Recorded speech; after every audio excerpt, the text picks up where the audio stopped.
Сегодня забрал свою самую минималистичную работу из багетной мастерской, которую я оформлял в подарок.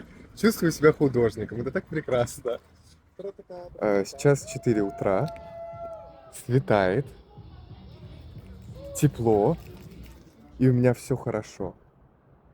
У меня просто все хорошо. Что я понял?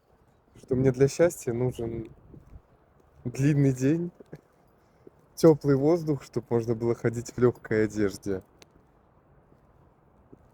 Да и, в общем-то, все. Что еще нужно-то? Вот и все. Посмотрите, как красиво. Я не могу, это же очень красиво. Веточки, листики, звездочки. День 93-й. Длинный день.